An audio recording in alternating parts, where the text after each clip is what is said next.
When you came into this world, there gradually arose into being the sensation of I. And it stays there a while, it goes through a development, and then it drops off. But all the time, everywhere, there are other I's starting up. See? Whether they be human, animal, anything you like.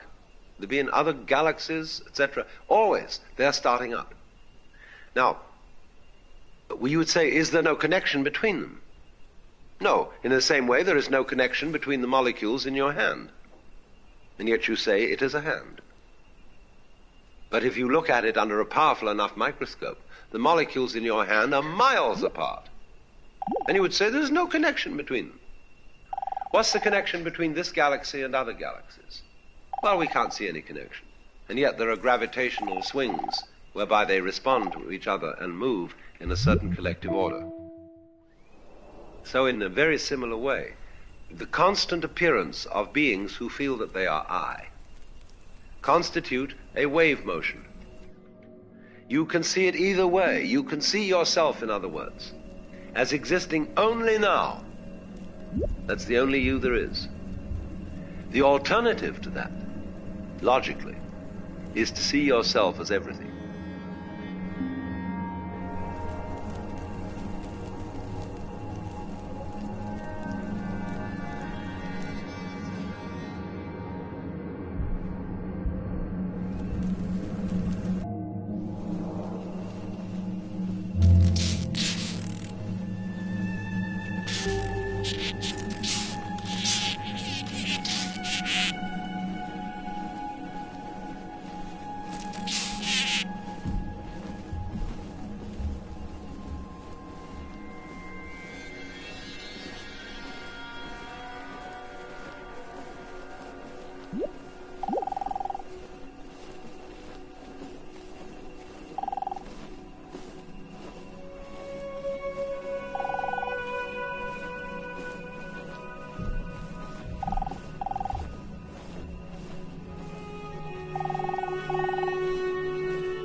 So everybody is involved in playing the game of life in a way that goes beyond play and becomes deadly serious. And as a result, the whole of existence is lived in a state of constant frustration, because you are trying all the time to hold together and to preserve something which in the long run can't be preserved at all. And therefore, in response to this cry of pain, which everybody puts up as a result of being in this situation, of trying to hold on to things, the wisdom of the various ways of liberation, be they Hindu, Buddhist, or whatever, is saying to everybody, look now, cool it, wake up. This is the kind of thing that's going on, and you are not a captive in a trap.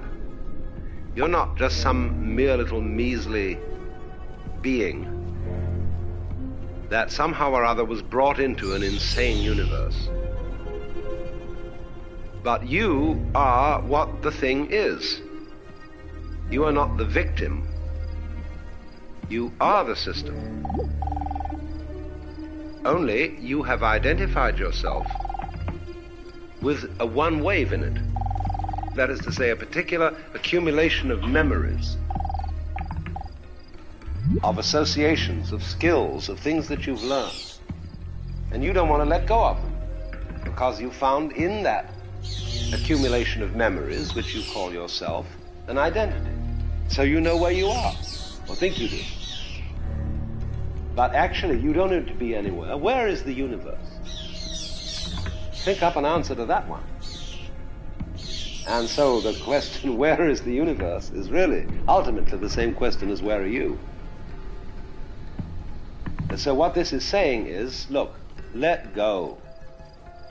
It's all right to play the game, be involved, work out the various intrigues, problems, creative projects, and so on that life involves. That's fine. But if you get involved in it so that you're hung up, this deprives you of delight and joy in playing the game. So the point is to get people unhung up on the whole thing.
No point of view is the right one.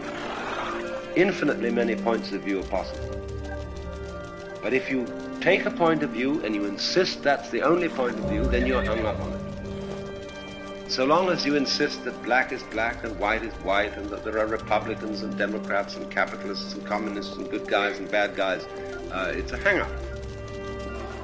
So also between what is you and what is other than you. I would begin, you see, with the assumption that every person, every sentient being whatsoever, is I. I is simply the universe aware of itself at a particular place and time. That's what the word I means. And so the feeling that we call I is how everything feels on the inside. But it is always in a particular place at a particular time. And these particular places and particular times, they keep going on and on and on and on and on. Myriads of them, all over. And you feel that you are I just as much as I feel that I am I. And your I feeling and my I feeling are essentially the same. Only we're looking from different places. But it's all one I. Only we don't see this because we are hung up on the coming and going of I, on the particular circumstances in which every I appears.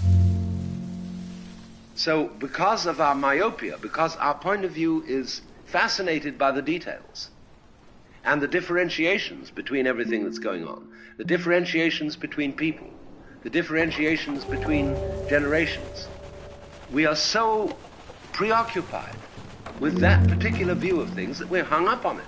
And we don't see that it's the same thing happening again and again and again. And that every I that comes into this world is you.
All eyes are I, wherever soever scattered, because you see, this is the place.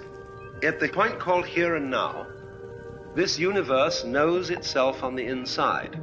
You look around you, and you see everything, as it were, presenting an exterior to you. But my relationship to the other is always seeing life on the outside. However much I get down to the tiniest cells that constitute your nervous system, if I go down into the molecules, I go down into the atoms, I'm still regarding them from the outside. The only point at which I know the thing on the inside is where I am. Then I have inside knowledge of what everywhere else appears to be outside. So to realize inside, there must, of course, at the same time be outside. To realize self, there must be the counterbalance of other. They're inseparable.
So then, this is where we start from, that every being coming into this world is I, and they keep on coming. Doesn't matter how long the intervals are between their appearances. Supposing this planet were completely wiped out, that would be the end of this race, in just the same way as, say, a group of insects will eat their food supply up on a plant, and the whole population will perish. Happens again and again. But it seems perfectly reasonable to suppose, in other words, that there is a constant rhythm of what we call consciousness, being awake to life, going on and on, just as stars go on and on. If the stars are going on all over the place, if galaxies are going on all over the place, it's equally reasonable to suppose that life is going on all over the place. And although the distances from our particular point of view between these islands of life may be vast, don't forget that the distances between the molecules in your own body are equally vast on their scale.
distance, space, isn't just removal.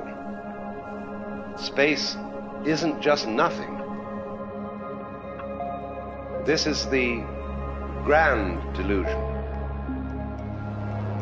that space is somehow a thing to be ignored. This is very clearly explainable in terms of the Gestalt theory of perception. The Gestalt theory of perception is that we notice the figure and ignore the background. We notice what is a relatively small enclosed space and ignore the more relatively still, and what is relatively still is ignored. So likewise, when we get a constant stimulus of consciousness, we begin to ignore it and not to notice it. Consciousness tends always to notice novel things, novel changes in the environment. So, the most unnoticed things in life are those which are the most constant and the most regular.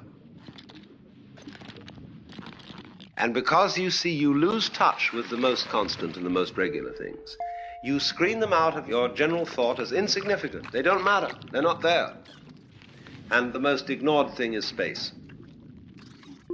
Because space is always the background. The solids are the figures. And therefore we say, simply, space is just nothing. It may be filled around this planet for a little distance with air, which is important, but out there, space, that's nothing at all. And so we say that is nothing. But all that is saying is that that is the background to every figure. And as the figure cannot be there without the background, the solid cannot be there without the space. So the space of the world is the one thing we've forgotten. And the one thing that is absolutely essential to there being anything at all.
So then, we must realize that what we call separate things, separate molecules, separate lives, separate planets, separate stars, separate galaxies, are joined by space. Space, in other words, is a relationship between solids. You would not be able to think about space without a relationship between solids. But so goes for everything. It is how it is spaced that creates the significance and interest of any being whatsoever. You say, for example, the human body consists of about 95 cents worth of chemicals. But how it's arranged. Playing a violin by a great master is just scraping cat's entrails with horsehair. But how it's done. See? So the order of the way things are distributed is the magic.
What are we doing? You see, you've got a universe which you're living in, which is fundamentally wiggling, and you are an event in this wiggle.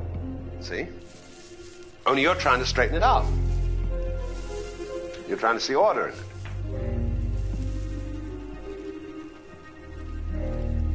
And your doing this is itself a wiggle.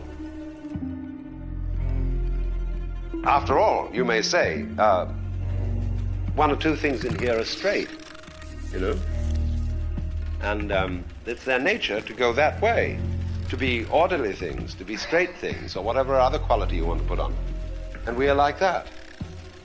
We are something in this which has it in its nature to arrange it this and that way, to want to see things straight.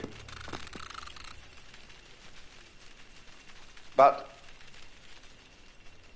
actually, there really isn't anything in the whole arrangement that is the right way of doing it. And there isn't anything in life, in your life, that is supposed to happen. You're not supposed to live to be 80 or to die when you're 23. So, liberation is the realization there is no way that things are supposed to be. You are, you know, you're what there is. It's up to you to decide. See? But there's no way it has to happen. But on the other hand, if you want to feel that there is some way you would like to arrange this, I mean, we can start pushing these things around, you know, and put them in some kind of an order. That's okay, too.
You will be miserable to the degree that you are hung up on the notion that things should, must go a certain way. That is to say, to have a fixed view. If you have no fixed view, you remain elastic. And about this, there is always something that can't quite be said. When we say, I have no fixed view, it sounds as if I were just a non-entity, like a moron. But there's another sense of an empty mind than that. Not the moronic empty mind, but the lively empty mind. The empty mind that can either let it alone or project patterns onto it. And especially do both. So that instead of saying what you really ought to do is to project no pattern onto the world and realize that it's all fundamentally senseless, is to say, always do both at the same time. Project the patterns, but realize at the same time there is no fixed view that you should take. This is exactly the same thing as being able to realize that there are rights and wrongs and things that should be done and should not be done, but at the same time there's another point of view from which you can see that everything that happens is right the way it is, and that human life never makes an aesthetic mistake, just as the patterns of the clouds and of the foam never make aesthetic mistakes.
Now, I want to get down to the simplest possible nitty-gritty of what we've been talking about in a very easy way.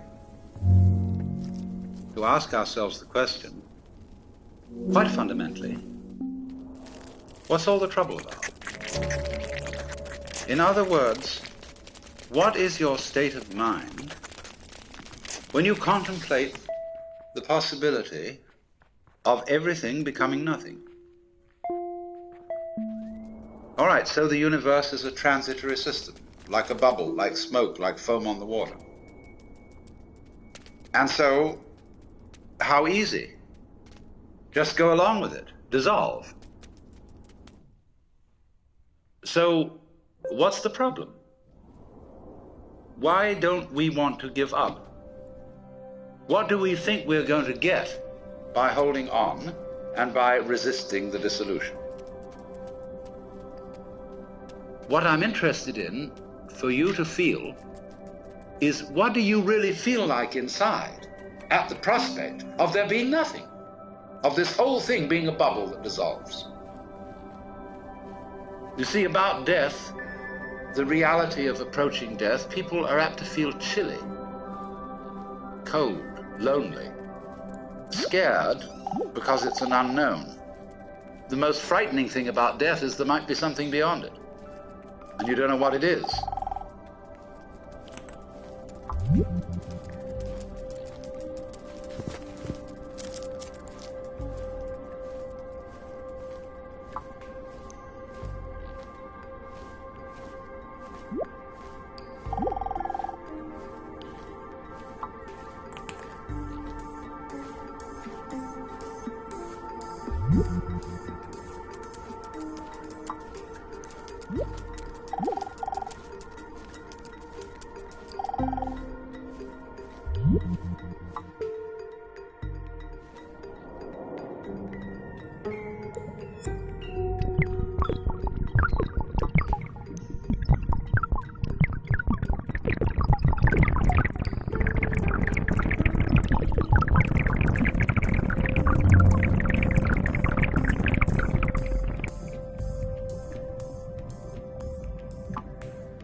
The world is full of threats, mostly from other people. And there are monsters. There are all sorts of things which scare you, but beyond every monster is death. Dissolution is the end of it all. And so long as we can be scared of that, and so long as we can be made to think of death as a bad thing, we can be ruled. Because what end can it all come to? What's all the trouble about? The most it can come to is nothing. I mean, there may be some troubles on the way of resisting this, basically resisting it. And so in this resistance, there's an experience called pain. But beyond pain is annihilation. What will it be like to go to sleep and never wake up? Nobody can think about it. But what is that state when you're teased out of thought? This is not, as you would fantasize it, a state of being in the dark forever. It is not like being buried alive, because then there's an experience of darkness. Now, so, when you really think about nothingness, it becomes like how your head looks to your eyes. And behind the eyes, you don't see darkness, do you? You're not aware of a contrast of light here, black there. Behind the visual field, there is simply nothing conceivable at all, neither darkness nor light. So, might one venture to say almost that that area of blankness we call death is what lies behind the eyes. In other words, it is what we can't think about that's what's watching.